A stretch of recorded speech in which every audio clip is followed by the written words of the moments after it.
Bine v-am regăsit pe canalul nostru de YouTube. Astăzi vom vorbi despre lucruri ieftine, mai precis telefoane foarte ieftine. Dar, înainte de a face acest lucru, aș vrea să vă spun puțin despre, nu neapărat mentalitatea pe care o am, ci despre instinctul pe care eu, dar probabil și voi îl aveți atunci când vedeți un device sau un obiect care este foarte ieftin. Ai două opțiuni, te gândești, da, mă lasă că îl iau, îmi fac treaba cu el și când o crăpa, sau e ieftin, am niște așteptări și evident, probabil în 80% din cazuri, așteptările acelea sunt sfâșiate de faptul că produsul în sine nu este atât de bun și de-aia este atât de ieftin. Xiaomi mereu mi-a demonstrat contrariul cu seria lor Redmi și nu oarecare, seria lor Redmi număr și un A, adică cele mai ieftine telefoane de la Xiaomi. 7A a fost un dispozitiv mai mult decât decent, adică să fim serioși, puteam să mă uit pe YouTube și puteam să mă uit pe Netflix pe un telefon extraordinar de slab. Redmi 8A, un telefon din nou foarte bun, puțin rafinat față de modelul anterior, la fel de ieftin și uite că puteam să fac mai multe lucruri. Iar acum intră în scenă Redmi 9A. Am fost semi-sceptic, de ce să vă mint? Am spus, păi ce poate să facă un telefon de 450 de lei? 450 de lei, la 450 de lei îți poți lua cu 150, 250 sau 300 de lei un dumb phone și de restul te duci să mănânci în oraș. Că altceva nu prea ai ce să faci. Sau îți iei o cameră de filmat, entry level, poate ți iei o cameră de filmat la mâna a doua cu vreo 200 de lei și îți mai iei cu 100 de lei un MP3 player, dar în continuare nu ai telefon, îți mai iei un Bluetooth sau ceva foarte ieftin cu butoane. Dar uite că la 450 de lei avem un dumb phone smart, să-i spunem așa. Un telefon cu care poți lua legătura cu cei dragi, poți asculta muzică, te poți uita la filmulețe pe YouTube, poți să vezi filme pe Netflix, poți să stai pe rețelele de socializare, poți să-ți împarți fișierele. Pe mine m-a surprins și hai să vă arăt de ce m-a surprins. Mai ales în segmentul acesta de preț, unde nici nu știu ce ai putea să faci cu 450 de lei în lumea tehnologiei, da? Doar în lumea tehnologiei. Dar înainte de toate, nu uita să te abonezi și să activezi notificările, iar mai apoi intră pe cel.ro/giveaway pentru a te înscrie în concurs. Dar înainte de a trece la treburile noastre, în cazul în care îți place aventura și vrei să-ți clătești ochii cu peisaje, poți să te abonezi la canalul nostru care se numește România din dronă, iar acolo poți vedea diferite orașe sau diferite scene cinematice trase cu drona și bineînțeles cu GoPro-ul. Hai să vedem ce găsim în cutie. 2 GB RAM cu 32 de GB spațiu de stocare intern. Un singur lucru vreau să apreciez, telefonul nu vine ambalat într-o folie ieftină, pur și simplu și-au dat silința să-i facă un plic de plastic în care telefonul pur și simplu stă frumos atâta timp cât este în cutie. În ceea ce privește ambalajul, este foarte minimalist, avem un plic cu cheița pentru SIM-uri, ceva papetărie inutilă fără husă de data aceasta, un cablu micro USB simplist banal și un încărcător fast charge de 10W. Deci dacă un telefon de 450 de lei îmi dă în pachet un încărcător de 10W, cred că și Apple ar putea să facă asta. Nu-i așa? Hai să ne uităm la telefon, care este cât se poate de simplist și el. Nu avem senzor de amprentă sub ecran, nu avem senzor de amprentă clasic, nu avem 15.000 de camere, avem o cameră și un blitz. Un buton de power, două butoane de volum, un singur microfon, mufa de alimentare, micro USB, grila difuzorului, un jack și sertarul care nu este hibrid, din fericire. Hai să vă arăt cum arată sertarul și să vă arăt o mică de tot atenție la detaliu. Știți că de fiecare dată vă spun să aveți grijă cum băgați sertarul la loc, pentru că este gaura diferită. Da? Deci nu este gaura pe sertar, este lângă. Aia era cartela mea. Bun. Un detaliu ar fi așa. Face to screen. Îți arată să bagi cum trebuie sertarul. Iar a doua chestie interesantă, avem o garnitură. Da? Deci telefonul nu este rezistent la apă, dar să spunem că ipotetic te prinde ploaia. Ai o protecție minimă la SIM-uri. Construcție foarte simplă.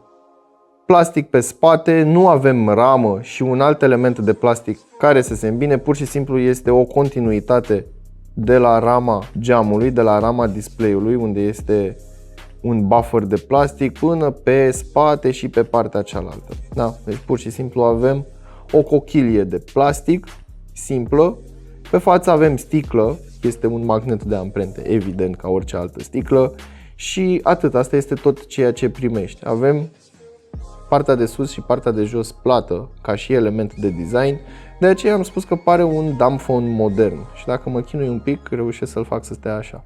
Acum că am dat aceste lucruri deoparte, hai să aruncăm o privire rapidă și asupra specificațiilor. IPS 653 inch în diagonală, rezoluție HD, 400 de niți, densitate de 269 și un aspect de 20:9. Pe un telefon de 450 de lei. Ok? 450 de lei. Mai basic de atât nici că se poate. Un Helio G25 cu PowerVR GE830, deci practic nu poți să te joci nimic pe acest telefon decât biluțe și așa mai departe. Dar partea interesantă este că telefonul în sine vine cu MIUI 12, da? Ultima versiune de soft de la Xiaomi, 12.0.4. Iar aici aș vrea să vă arăt un mic detaliu foarte interesant pe partea de software. Uite cum face animația la storage, în funcție de cum înclini telefonul.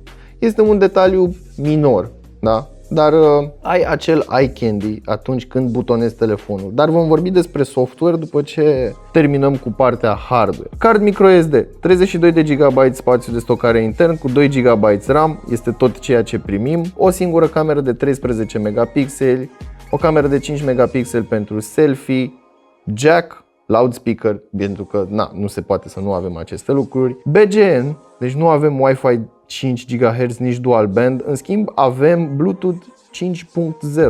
Micro USB cu suport OTG și o baterie de 5000 de mAh care se încarcă fast charge la 10W. Un telefon extraordinar de basic când vine vorba de hardware-ul de sub carcasă. Iar acum hai să vorbim despre funcționalitatea lui. Pe partea estetică a sistemului de operare avem câteva mici modificări inspirate și de la Google stock, dar și de la Apple. Avem aici niște butoane care se aprind colorat în momentul în care activăm datele mobile, de exemplu sunt cu verde, Wi-Fi și Bluetooth cu albastru, lanterna este cu galben. În partea de jos avem setările rapide, care sunt doar acestea pe care le puteți observa. Putem să le edităm de aici, din acest butonaș, putem să ștergem sau putem să adăugăm. Și în funcție de aplicațiile pe care le instalezi, mai poți să adaugi sau nu. De exemplu, Shazam are Auto Shazam pe care îl pot pune aici. Ecranul principal, sau mai bine spus, sertarul cu aplicații nu există predefinit, dar îl pot activa din setări. Merg aici la Settings, More, Home Screen și avem Regular sau With App Drawer. Deci avem opțiunea aceasta. Avem opțiunea să schimbăm wallpaper-ul și pentru că este un telefon Xiaomi avem o grămadă de poze preinstalate și bineînțeles de pe cloud sau bine de pe aplicația cu teme, widgeturi. În partea din stânga de tot avem Google Feed. Voiam să vă arăt o chestie foarte interesantă. Un telefon care suportă Picture in Picture. Ok? Un telefon care suportă Picture in Picture. Dăm play la videoul acesta. Ok? Îl facem mare, să spunem. Și vreau să mă întorc pe ecranul principal. Un telefon de 450 de lei care suportă Picture in Picture cu 2 GB RAM și un procesor MTK. Și eu pot să navighez în continuare prin telefon. Ce-i drept, nu cu viteza luminii, dar cu o viteză acceptabilă din punct de vedere al utilizării. Cam asta ar fi de spus despre software. În ideea în care este actualizat, este un software modern pe un hardware care funcționează foarte încet. Dar cumva Xiaomi au reușit să-l facă să fie utilizabil. Aplicațiile de messaging, cum ar fi Facebook Like, funcționează fără absolut nicio problemă. Cei 13 megapixeli se descurcă decent, aș putea eu spune. Hai să facem o poză aici în lumină semi-decentă. Ok. Hai să vedem cum arată textul. S-a activat automat HDR-ul pentru că am văzut acolo aprins. Bun, dăm zoom, avem detalii la 13 megapixeli pe un telefon ieftin. Da? Deci când vine vorba de făcut o poză la vizierul de la administrație, Ok?